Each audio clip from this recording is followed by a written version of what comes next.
War, humanity's oldest paradox, the pursuit of power, honor, or survival through violence, yet a catalyst for reflection, morality, and philosophical inquiry. Across history, thinkers have asked, what is war? Why do we fight? And is there a moral path through the chaos? Today we explore the philosophy of war. At its core, war is organized conflict between groups, often driven by competing interests, territory, resources, ideology, or security. But beyond strategy and politics, war is a deeply human phenomenon.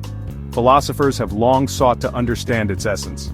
Karl von Clausewitz, a Prussian general, famously called war the continuation of politics by other means.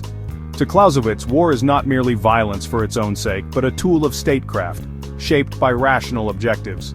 Contrast this with Sun Tzu, the ancient Chinese strategist who emphasized war as an art of deception and psychology. All warfare is based on deception, he wrote, highlighting the mental and moral dimensions, not just the physical. Philosophers have also pondered whether war is innate or constructed. Thomas Hobbes argued in Leviathan that humans are naturally in a state of war, a life that is solitary, poor, nasty, brutish, and short, without the constraints of society. Others, like Jean-Jacques Rousseau, countered that war is a product of social inequality, not inherent human nature.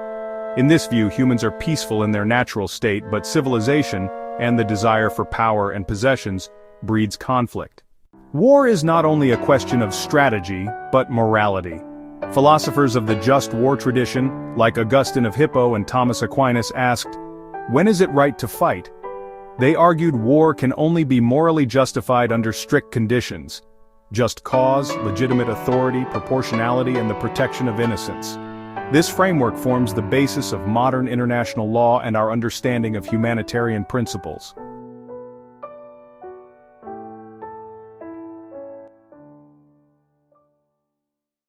In the 20th and 21st centuries, war's nature has evolved. Total wars, nuclear arsenals, and asymmetric conflicts raise new ethical and philosophical dilemmas.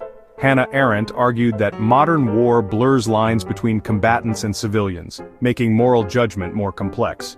The philosopher and historian Michael Walzer emphasizes moral realism, that even in war, human choices carry ethical weight, and some actions remain impermissible.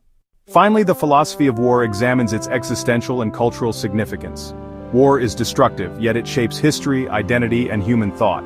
Writers from Tolstoy to Camus explore the absurdity, courage, and tragedy of conflict. Camus called war a confrontation with human freedom and mortality, an arena where our deepest moral and philosophical questions play out in the harshest terms.